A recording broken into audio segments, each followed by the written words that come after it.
এবার আমরা প্রথম 10 জনের মেধা তালিকা আমরা প্রকাশ করব।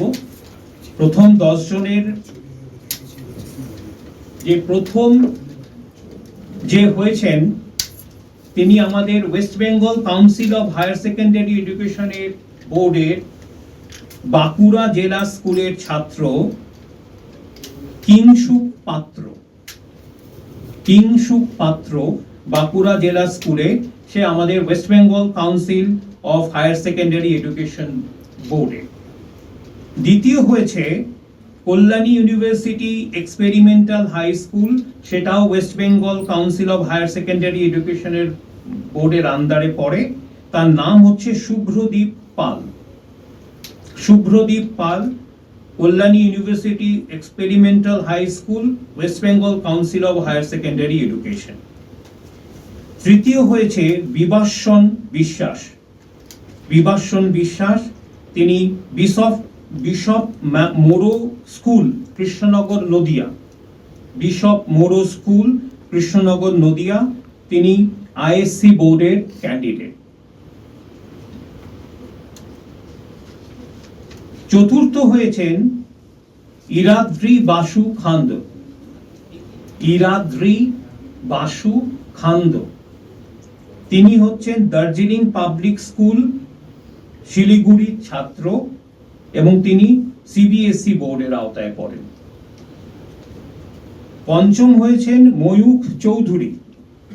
Mayukh Chowdhury South Point High স্কুলের ছাত্র, সিবিএসই বোর্ডের আওতায় পড়ে। ময়ূখ চৌধুরী। ষষ্ঠ হচ্ছেন রিতম ব্যানার্জি, তিনি ত্রিবেণী টিস্যু বিদ্যাপীঠের ছাত্র, সেটা হচ্ছে হুগলি ডিস্ট্রিক্টে এবং সেটা তিনি আইএসসি বোর্ডের আওতায় পড়েন। রিতম ব্যানার্জি। সেভেন্থ হয়েছেন অভিক দাস, তিনি Mac William Higher Secondary School, আলিপুরদুয়ারের, তিনিও West Bengal council of higher Secondary বোর্ডের ছাত্র। অষ্টম হয়েছে অথর্ব সিংহানিয়া। অথর্ব সিংহানিয়া, তিনি আমাদের Delhi public school, Ruby park, তার ছাত্র, central board of secondary education, CBSE বোর্ডে। নাইন্থ হয়েছে, নবম স্থান অধিকার করেছে সৌনক কর, তিনি স্কটিশ চার্চ কলেজিয়েট স্কুলের ছাত্র, সেটি আমাদের West Bengal council of higher secondary এডুকেশন বোর্ডের আওতায় পড়ে। সৌনক কর।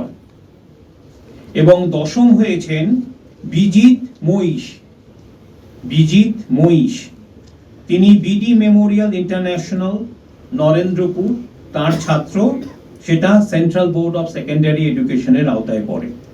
তাহলে টোটাল দেখা যাচ্ছে আমাদের ছাত্রছাত্রীর সফল প্রথম 10 জনের 4 জন হচ্ছে West Bengal council of higher secondary education, 4 জন হচ্ছে central board of secondary education, 2 জন হচ্ছেন আইএসসি বোর্ডে। এইটাই হচ্ছে আমাদের কাজ, আজকের আমাদের প্রতিবেদন। আপনারা সবাই ভালো থাকবেন, আপনারা সবাই সুস্থ থাকবেন।